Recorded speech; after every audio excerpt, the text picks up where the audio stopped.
सर्वांना श्री स्वामी समर्थ. माझी कृपाळू स्वामी आई या यूट्यूब चॅनलवरती मी आपणा सर्वांचे सहर्ष स्वागत करत आहे. श्री संक्षिप्त गुरुचरित्र पारायण याविषयी आज मी बोलणार आहे. पारायण म्हटले की आपल्याला सर्व नियम पाळावेच लागतात. खूप जणांना प्रश्न पडतो, पारायण तर करायचे, पण आपण पारायणाला बसल्यावरती अडचण आली तर? काही वेळेला असंही होतं, आपण पारायण करायला लागतो तेव्हा अचानक सुतक येते किंवा काहीतरी प्रॉब्लेम होतात किंवा आपल्याला गावी जावे लागते किंवा आपली तब्येत खराब होते. आपल्यामुळे ग्रंथ पूर्ण वाचन होत नाही, त्यामुळं पारायणात विघ्न येते. अचानक जर सुतक आले तर ते पारायण कोणाकडून तरी करून घ्यावे लागते. घरात जर कोण वाचणारं नसेल तर पाहुण्यांना बोलवावं लागतं. पाहुणे जर येणार नसतील तर ब्राह्मणांना बोलवावं लागतं व त्यांच्याकडून हे गुरुचरित्र वाचून घ्यावं लागतं. कारण की अर्धा वाचलेला ग्रंथ तसंच आपण ठेवू शकत नाही. पूर्ण झाल्यानंतरही मनामध्ये प्रश्न निर्माण होतात की आपण तर अर्धाच ग्रंथ वाचला, अर्धा आपण वाचून घेतला, मग आपण केलेल्या सेवेचं फळ आपल्याला मिळेल का? असे हजारो प्रश्न मनामध्ये निर्माण होतात. तर मी आज तुम्हाला सांगणार आहे, आपण जे गुरुचरित्र वाचतो, जे गुरुचरित्राचे आपण पारायण करतो, तसेच संक्षिप्त गुरुचरित्र पारायण आपण करू शकतो. जे मोठ्या गुरुचरित्र ग्रंथाचे पुण्य आपल्याला मिळणार आहे तेच या ग्रंथातूनही मिळते. याचेही नियम आहेत, पण जसे मोठ्या गुरुचरित्राचे नियम आहेत एवढे कडक नियम या संक्षिप्त गुरुचरित्राचे नाहीत. हे पारायण कोणी करू शकतं. लेडीज, जेंट्स, मुले कोणीही हे पारायण करू शकतं. गुरुचरित्रामध्ये एक सुंदर ओळ लिहिलेली आहे, मन असता पवित्र केव्हाही वाचावे गुरुचरित्र. तेव्हा मन जेव्हा आपलं पवित्र असतं ना, तेव्हा आपण हा ग्रंथ वाचू शकतो. यासाठी कोणतेही नियम नाहीत, फक्त मन पवित्र हवंय. कोणाविषयी वाईट भावना नकोय, कोणाविषयी द्वेष नकोय, कोणाविषयी आपल्या नजरेमध्ये सुद्धा वाईट विचार यायला नको.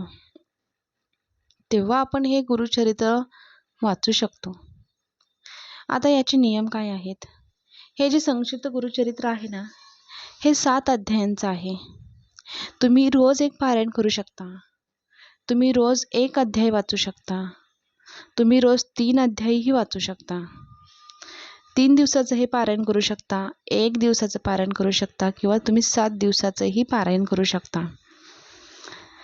ज्यांना 1 दिवसाचं शक्य नसेल त्यांनी 7 दिवसाचं केलं तरी चालेल. रोज 1 अध्याय वाचावा.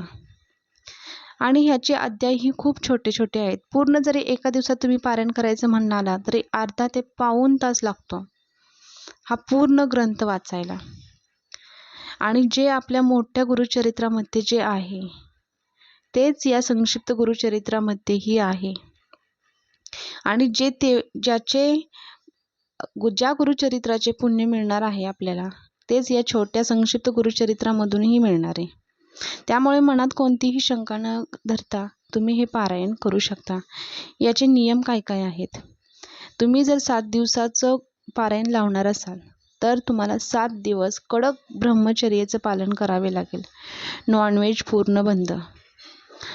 कांदा लसूण खाऊ शकत नाही आपण.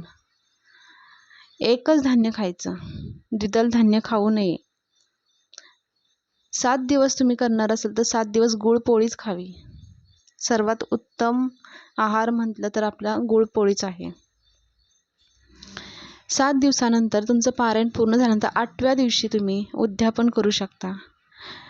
एक जोडी जेवायला घालू शकता किंवा एक सुवासिनी जेवायला बोलवू शकता. 7 दिवसाचं पारायण करणार असाल तर 7ही दिवस तुम्हाला चटईवरती झोपावे लागेल. आणि जिथे आपण ही पूजा मांडतो दत्त महाराजांच्या समोरच तुम्हाला चटई हातरून झोपावे लागेल. अजून एक महत्त्वाचा नियम, आपली इच्छा पूर्ण होईपर्यंत, आपण ज्या इच्छेसाठी हे पारायण करतो, इच्छा आपली पूर्ण होईपर्यंत ही आपली इच्छा कोणालाही सांगू नये. आणि आपण 7 दिवसाचं जर पारायण करणार असेल तर आपली 8 ते 10 दिवसामध्येच इच्छा पूर्ण होईल.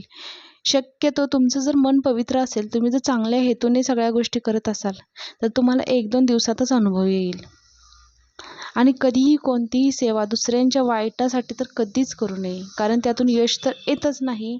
खूप मोठा लोकांचा गैरसमज असतो की मी हे करते, मी ते करते. हे सगळ्या गोष्टी खूप चुकीच्या आहेत.